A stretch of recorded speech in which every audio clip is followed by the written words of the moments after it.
Hey, what's up mga sir? It's Megan Sir God. Gusto ko lang sa inyong i-flex yung motor ko. Today, September 22, itong si Roxy ay 2 years na.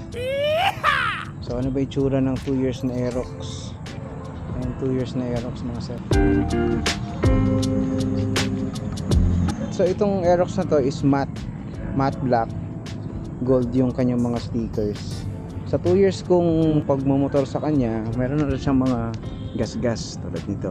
Pero hindi ako yung may gawa niyan. Shoutout sa aking kapatid. Mga minor scratches lang naman na sa sticker siya naka. Siyempre, 'di ba? Bawas pogi points. And then, dahil birthday niya today, pinalitan ko yung kanyang gulong sa hulihan.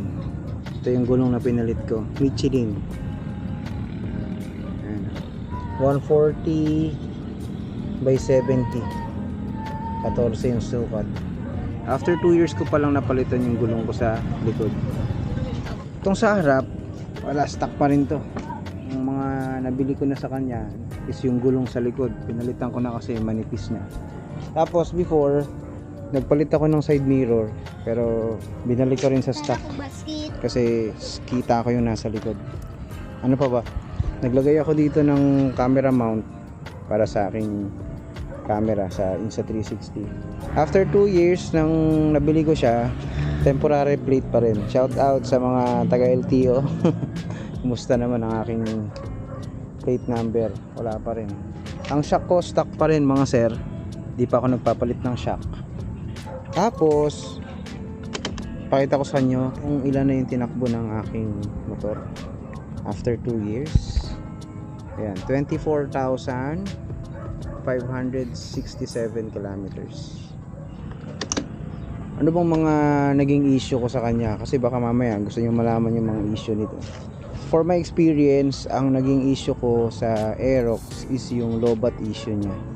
Lalo na sa mga gantong edad na. Kapag nasa mga 1.5 years na yung motor nyo, for sure, lalabas na yung mga problema niya. Lalo na sa battery. So nakadalawang palit na ako ng battery with 2 years span na ginagamit ko tong Aerox. Meron sinasabi na kailangan tanggalin daw yung Y-connect. So ginawa ko na rin siya kasi nga kung na-stop yung motor ko ng 3 araw lang, nalobat siya. Siguro kung i-stock nyo yung motor nyo, tanggalin nyo yung battery.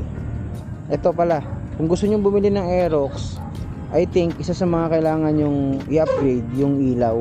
Nahihinaan lang ako pag gabi, so pwede kayong maglagay ng mga auxiliary lights dito, dagdag ilaw para visible yung paningin nyo kahit gabi. Ay May, hi ka naman sa vlog ko May.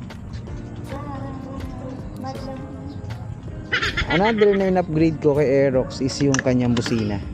I think necessarying i-upgrade mo yung busina dahil mahina yung busina niya. Ayan yung busina. Ano pa ba yung aking in-upgrade dito? Nakapagpalit na rin ako ng handle grip kasi nag-loose na rin siya. O pares yan. So far, reliable pa rin naman ang Aerox ko kahit 2 years old na. Malakas pa rin yung hatak. Alagaan nyo lang sa change oil. Tapos pag meron kayong nararamdaman ng mga konting sira, ipacheck nyo agad para hindi lumala.